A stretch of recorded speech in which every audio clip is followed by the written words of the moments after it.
9 Squadron came to life on the 3rd of December 1941 and was one of the first town-based units in New Zealand.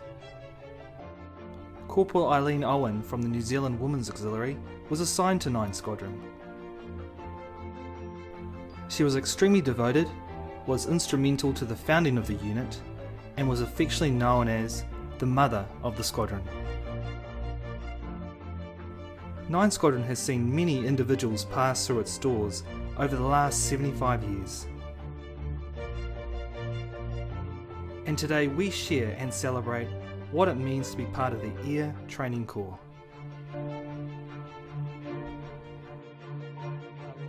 In 1992 my family moved to Whanganui for work and I went to Whanganui Boys College. And I met a guy there, his name was Earl Mist, and we became good friends. And he told me about the Air Training Corps. He said, look, come along to this thing. And I said, oh, I'm not sure about it. He said, no, just come along, it's a lot of fun. So I was a bit of a late starter. I joined when I was 14 years of age. He's gone and I'm still here. So in February 1967, I rocked up with my friends, little newbies, in those days with very short back and side haircuts, and we were introduced to other people and put into a flight. When I was learning to be a training teacher in 1994, Charlie said I really need a female staff for some trips, and so I went out the very first trip we did, we went into Wakapapiti and I fell in a big hole and wrenched my shoulder. So I thought this is probably going to be a really, really short association with the squadron. Yeah, I thought, he said, would you like to get into uniform? And I was like, no, I don't understand anything about these numbers you have about 3822s, and I don't know what a NZCF something is, and you know, it took me ages to learn which foot people were meant to turn on, and I knew nothing. I was a complete outsider, but I thought I can help. Well, in 1956 I was a weapons and fieldcraft instructor at Taieri Air Base in Dunedin. 4 of us were posted to Air Training Corps units throughout the country. They decided to make this into a separate area and sent me across here as the first resident Air Force instructor, covering Whanganui, Taumarunui, Hawera and Martin. While I was at what was then Whanganui Technical College, there were other people around, and they had joined this organisation called the Air Training Corps, and I thought that sounds like a pretty good idea and I should give it a go as well. The NCO in charge, a gentleman by the name of Keith Outram, he said to us, he said, well, if you can be at the post office at 5 o'clock on Friday night, I'll have a uniform for you. And so I was down there with my parents and we picked up this uniform at 5 o'clock and took it home. I put the uniform on, the trousers came somewhere up under my armpits, and so Mum spent most of the night trying to roll it over to get it down far enough and sew it so it would stay in place.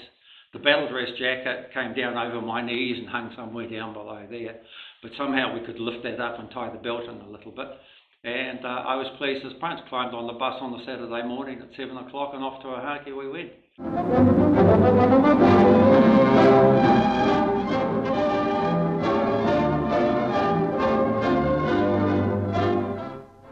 This is a North Island aerodrome, and 4 flights from squadrons of the Air Training Corps are here on a day's visit. These are boys of 16.5 to 18 years of age who intend to enter the Air Force later on. The instruments they have studied are now being demonstrated to them, installed in a plane. And here's a party of them looking into one of the reconnaissance machines which keep watch round our shores. In special courses, these cadets have learnt about such things as the speed of falling bodies. Here they see how to strap on a parachute which will let a man fall through the air no faster than a falling ant or spider. The pilot officer explains how the jolt when the parachute opens is distributed over the body. Once on the ground, a quick release system lets the airman slip out of the harness and avoid being dragged by the wind. These boys are preparing to enter an Air Force which sets a high educational standard. The Air Training Corps is helping ever-increasing numbers to reach that standard and helping them also to get practical acquaintance with such things as aeroplane engines.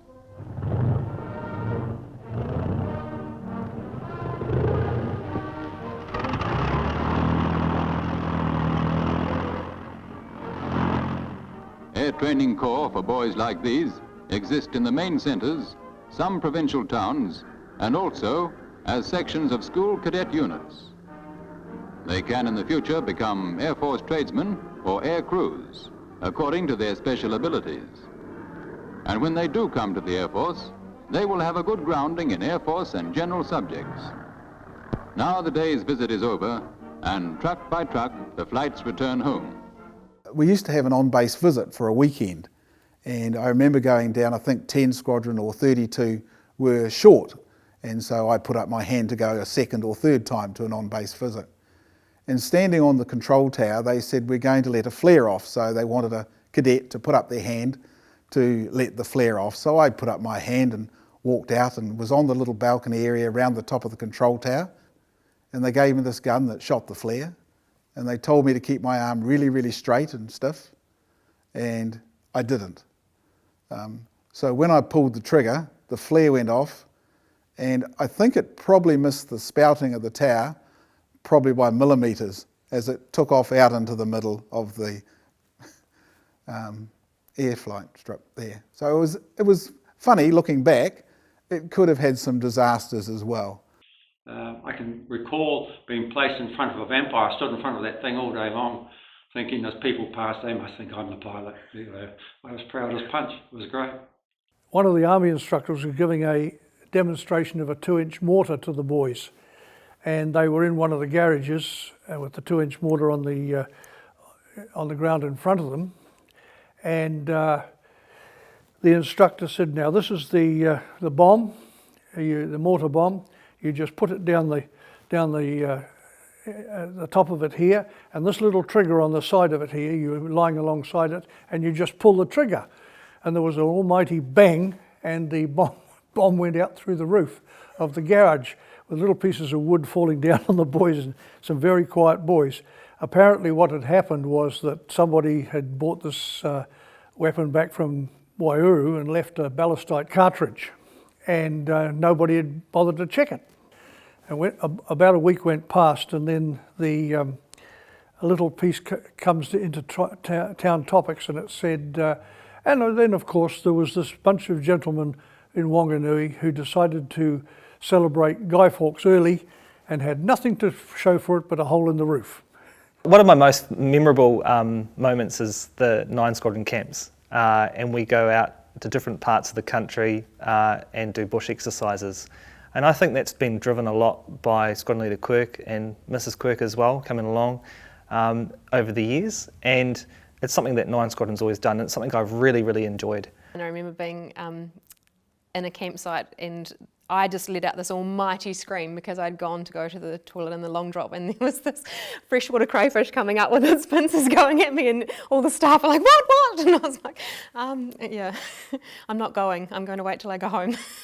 Another thing about our camps, which were really great, was there was a certain item that sat on a person's head, and it's been around for some time. It's called a bush hat, and everywhere this individual goes, the bush hat comes. Well, Squadron Leader Quirk on one camp had this hat, and for a moment he put it down. Well, that was probably the worst thing he could do, because quite quickly after that it disappeared. And for about half the camp he was asking us, have you seen my hat? Have you seen my hat? And we said, no, we don't know where it is. And sure enough, towards the end of the night, around the bonfire, I said, oh, what's this? And I picked it up, and it was a small fraction piece of this bush hat that was burned. And I said, I think it's gone. And he looked at me, he said, no, that's not my hat. I said, I think it is. I think your hat's gone. We were full of enthusiasm. So there wasn't a lot of hilarity. We went out on survival camps. Jock Hannaford organised those magnificent things. We'd go out shooting, the old 303 rifle, things you probably wouldn't be able to do today. We ran a couple of very successful exercises. One was a aerodrome defence exercise where the ATC boys were the defenders of the Wanganui airport, and some of the Army cadets were the attackers. And then we had another exercise up the river called Exercise Tutai Poroporo, which was cadets went up from Kemp's Pole, walked up to Hipango Park, and we did a lot of training of search and rescue. And then we had a Harvard come across from a Hakia with 2 torpedoes on the wings, one on each wing, containing 2 7-man dinghies, and these were dropped on the DZ that the boys had made out, and then we carried it down to the river. We showed them how to open them, tied them together, and then they floated down, simulating sea rescue down from that area down to Kemp's Pole again. The other fairly strong memory is that we ran 2 trips to Christchurch over 2 Easters. We had an officer in the squadron who was in the South Island quite regularly, so we used an Air Force bus, got to Christchurch, looked around Wigram.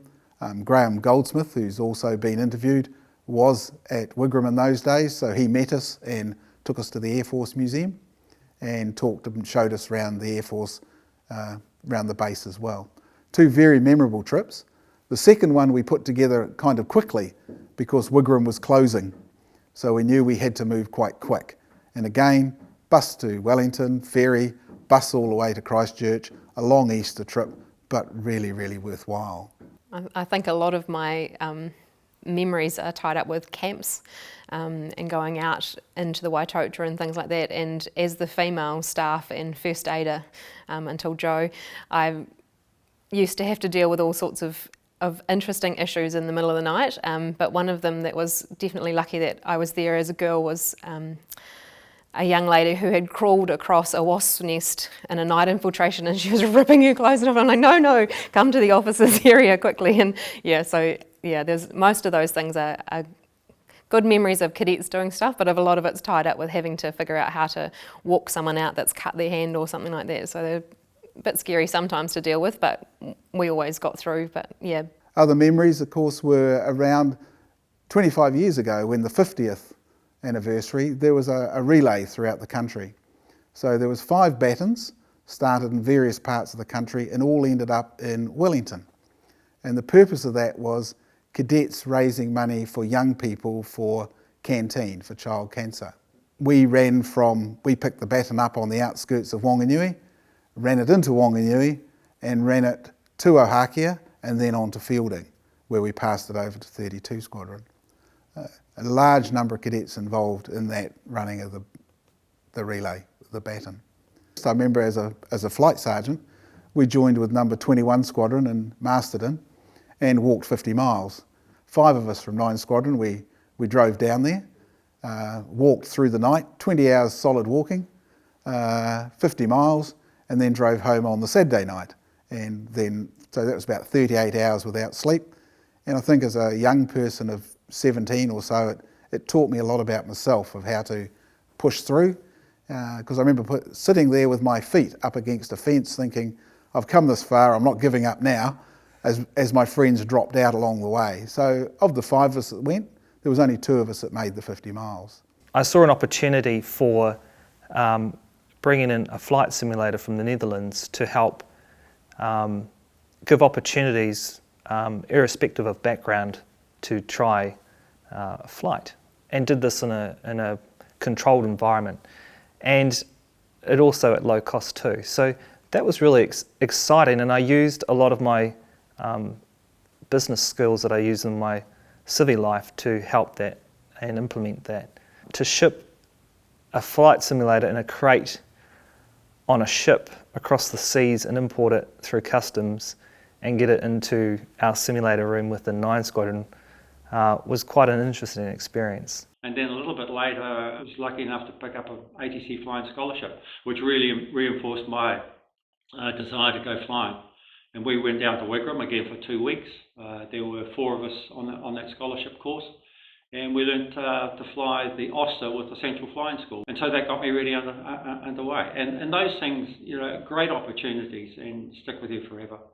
I think it's a brilliant organisation, and I think for me, personally, over the years, I think what I've learnt and what I've been able to give back has been equal. I think people would say I've probably given more than I've got because of longevity. However, I think the organisation and the way we operate has helped my career outside, and the career outside helps what's incurred within cadet forces. I really enjoyed teaching in the classroom and helping cadets and seeing them grow from really timid young things to people that would often go to a hakia and come back and help us out with flying instructions and stuff. So yeah, I thought that I don't know how much time I can give because I don't know where I'm going to end up teaching. Yeah, so as we say, that was 94. So good old 20 years later, I should have probably got into uniform. One of the most satisfying moments was when we actually represented the central area in the efficiency trophy. We got actually only missed out by, I think it was 1 point. Nelson Squadron won it, but the boys were so happy about getting to where they did and what they'd achieved over the last couple of years that it was very, very, very satisfying. It really was. When we look back at the squadron and we look at the individuals that have come through, it's a real proud moment to be a unit commander of this squadron. If you look at all of the unit commanders that have come before me and been able to lead the squadron and also inspire others. If I look at the cadets, if I look at the people in our community, it really is a special and proud moment when you see those individuals in the street walking around that have been through the unit, and that you know that you've just had that small one impact, a small cog in their life to help shape them in development.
One of the main memories I think all ATC officers have, and all adults who work within the organisation, are the memories of the numbers of young people that walk in the door at 13 as year 9, some a little bit later, and then you watch them grow and develop and they move on. And we can think about huge numbers of people who will be at this reunion or unable to make it to the reunion because they're currently serving overseas, or they're flying overseas for other people, or they're just overseas working with their families. And they're the ones you watch grow and develop, come through, and then become good citizens, or, in fact, move into the armed forces. And we've got really good examples of that right throughout. Who knows what would have become of me had I not gone through the Air Training Corps. Probably would not have got into the Air Force. And I can remember going on the selection process, and the people who were running the board at the time, the things they were interested in. Had you joined the ATC? Did you build aeroplanes? All those sort of things, model aeroplanes, all those things we did while we were part of the ATC. Great opportunities to get into the Air Force, and those who didn't take that line that went on elsewhere, still it gave them a great grounding and how to live life, personal discipline, those sorts of things. Tremendous. Programs now, of course, have been changed a lot to what they were. More of the modern way of living in the training now, but it's still going down very, very well and turning out some very fine young men and women. It's interesting when you talk to young people who may be at university and they serve you in the supermarket and they recognised you and say hello, and you talk to them and ask how they're going. They often say they should never have left. And they leave for the reasons of their friends left or whatever, but they always come back and say, I wish I'd never left. Being in places like Club Med and things I never would have got to done if I wasn't part of ATC, going up in a glider over Wanganui, just awesome experiences, going in the King Air to a hakia with Scott Williams, you know, just so many opportunities we would never have had just as a normal person. But yeah, it's been great. So 75 years and the squadron's still going. The people that have come before us and the people that are going to come after us. And we're just custodians of the squadron for this time. And it's our duty to keep it going for this time until we hand the mantle over to the next individuals that will continue it on into the future. And it will be here for many more years to come. And I think it's really important to acknowledge that. And I think it's really important to acknowledge all of those people that are involved in the squadron, not just from an officer support level, but parents and the Parent Support Committee, those individuals that help support us and the Whanganui community. That's what makes 9 Squadron what it is today, and we'll continue that for years to come.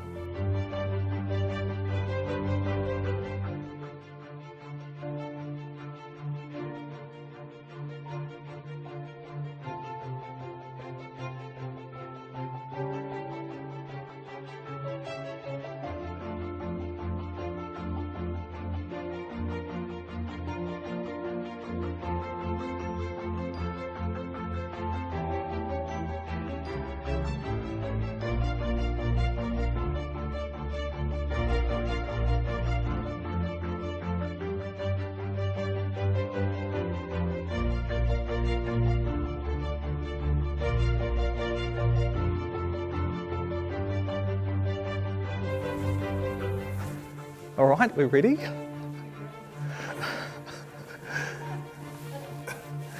Here's to you, Charlie.